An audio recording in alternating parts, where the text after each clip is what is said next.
இது குறித்தான கருத்துக்களை நம்மிடம் பகிர்வதற்காக தொலைபேசி வாயிலாக இணைகிறார் மூத்த பத்திரிகையாளர் திரு பிரியன்.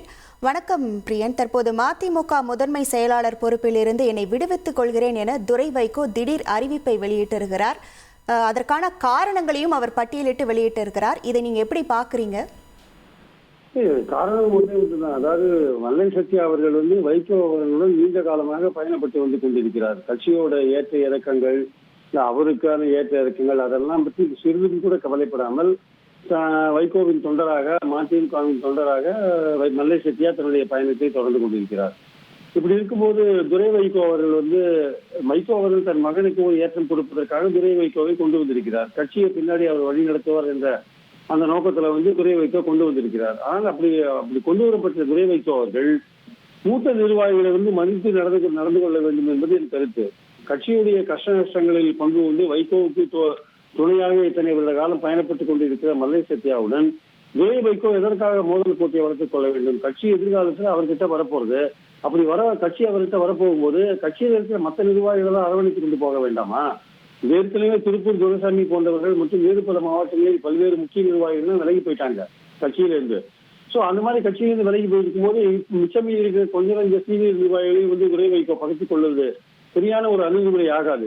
கொஞ்ச நாட்களுக்கு முன்னாடி துரை வைகோ அவர்கள் பேசும்போது கூட சொன்னார், எனக்கும் மல்லை சத்யாவுக்கும் இடையில் எந்த விதமான மோதலையும் யாரும் ஏற்படுத்த முடியாது. எங்களுடைய தோழமை என்பது தண்ணீரை போன்றது, எங்களை யாரும் விளக்க முடியாது, பிரிக்க முடியாது என்று சொல்லியிருந்தார். அது உண்மையும் கூட.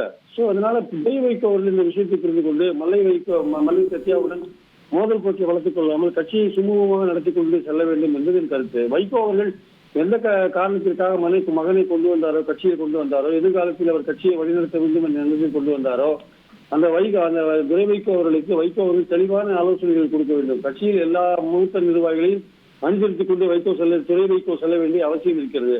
இந்த மாதிரி ரிசைன் பண்ணுவது போன்ற விஷயங்கள் இப்பதான் அவர் அரசியலுக்கு 6-7 வருஷங்கள் ஆகிறது. இன்னும் அவர் கடக்க வேண்டிய தூரம் நிறைய இருக்கிறது.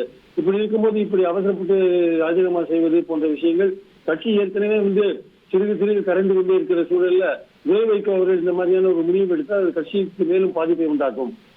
கட்சி எந்த நோக்கத்திற்காக தோற்றுவிக்கப்பட்டதோ அந்த நோக்கத்துல இப்ப கட்சி இல்ல. கிட்டத்தட்ட திமுகவோட அவர்கள் இணைந்து பயணப்பட்டுக் கொண்டிருக்கிறார்கள். இதையும் துரை வைகோ அவர்கள் ஞாபகத்தில் வைத்துக் கொண்டு கட்சியின் நலன் கருதி அவர் செயல்பட வேண்டும் என்பது என் கருத்து. துரை வைகோ அவர்கள் இந்த மோதல் போக்கை 2 பேருக்கும் மோதல் போக்கை நீடிக்க விடக்கூடாது என்பது என் கருத்து. இணைப்பில் உங்கள் கருத்துக்களை தெரிவிக்க நன்றி திரு பிரியன்.